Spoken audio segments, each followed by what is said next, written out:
तो ये है इंडिया की सबसे बड़ी मस्जिद, द जामा मस्जिद। ये है 367 ईयर्स ओल्ड, यानी कि 367 साल पुरानी, जो कि डिज़ाइन की गई थी उस्ताद खलील के द्वारा और जो बनाई गई थी 1650 से लेकर 1656 के बीच में। अगर हम वर्कर्स की बात करें तो इसमें तकरीबन 5000 से भी ज़्यादा वर्कर्स लगे थे, जो कि अलग अलग शहरों से, अलग अलग मुल्कों से बुलाए गए थे, जैसे कि अरब, टर्की, इजिप्ट, और आज ये लोकेटेड है दिल्ली 6 में।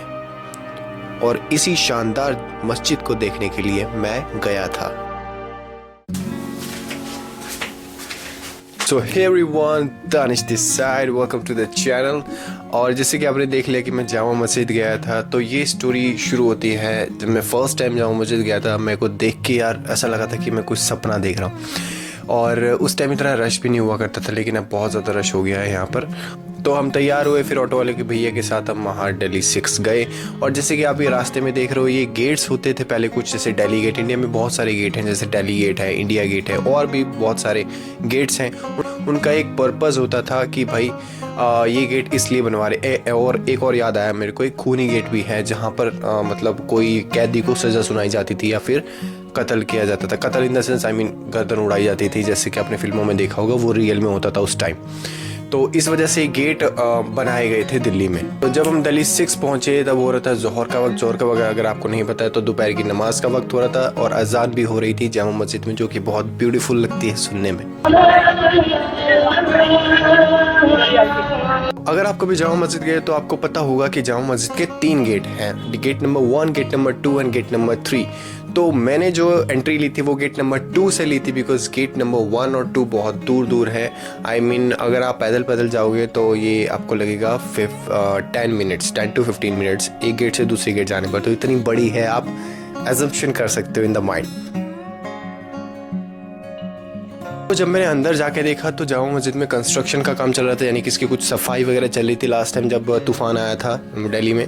तो इसकी जो गुंबज की जो मीनार होता है, जो गुंबज का जो एक उसके ऊपर जो पॉइंट आउट लगा होता है, जो कि चांदी का आई थिंक, नहीं सॉरी पीतल का है, तो वो लगा हुआ था, वो टूट गया था, वो उसके बाद लगाया गया था और अब इसकी मरम्मत चल रही है, कुछ सफाई भी चल रही है। और ये है फ्रेंड्स जामा मस्जिद की मीनार है, जिन पे मैं आई थिंक 4 से 5 बार मैं ऊपर जा चुका हूँ। जी हाँ, इस पे ऊपर जा सकते हैं, जिसका 40 रुपीज़ का टिकट लगता है। पहले 10 का लगता था, फिर 20 का हुआ, फिर 30 का, 40 का है। और इस टाइम मैं गया नहीं, मतलब इस बार मैं गया नहीं ऊपर, क्योंकि हम आफ्टरनून में गए थे तो धूप बहुत ज़्यादा थी, तो ऊपर जाके उतनी ही गर्मी लगती है। लेकिन ऊपर जाके पूरी जो दिल्ली दिखती है, जो नज़ारा दिखता है, वो बहुत ऑसम होता है। और ये रहा आपका भाई आपके सामने कैमरा लेके जो घूम रहा है।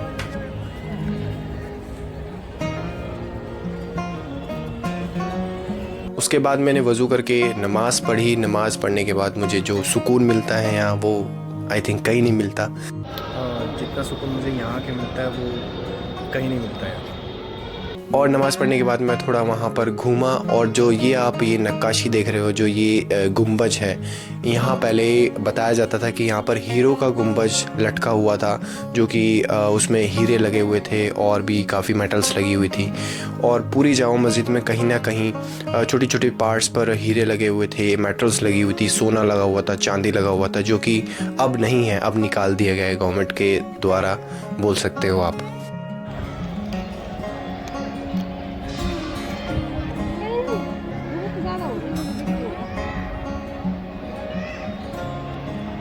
और फ्रेंड्स जब इस बार मैं गया तो मैंने एक बहुत इंटरेस्टिंग चीज़ देखी, जो थी एक क्लॉक। बहुत ही पुराने ज़माने की क्लॉक थी, उसके द्वारा हाँ टाइम देखा करते थे लोग, नमाज का टाइम देखा करते थे, स्पेशली जोहर का टाइम, जैसे कि आप लिखा हुआ देख सकते हो।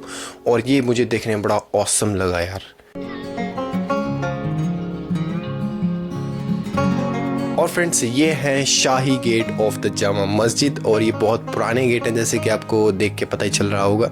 तो ये सब इनक्रेडिबल चीज़ें देखने के बाद, ऑसम, बहुत मतलब मैं बता नहीं सकता कैसा फील करता हूँ सब देखने के बाद। उसके बाद हम थोड़ा घूमे मीना बाज़ार में। तो मीना बाज़ार बहुत ही यहाँ का फेमस बाज़ार है जो कि जामा मस्जिद के जस्ट आगे लगता है, और जामा मस्जिद के आगे खड़े होकर आप रेड फोर्ट का नज़ारा भी देख सकते हो। एक दिन जाएंगे इंशाल्लाह, रेड फोर्ट का व्लॉग भी बनाएंगे जल्द ही। अगर आपने चैनल को सब्सक्राइब नहीं किया तो सब्सक्राइब प्लीज़ करके रख लो, ताकि व्लॉग्स जो आते रहें वो आप देख पाओ और उसका लुत्फ़ उठा पाओ। तो मीना बाज़ार में घूमने के बाद काफ़ी देर बाद फिर हमने उसके बाद खाना खाया, और खाने में था चिकन फ्राइड।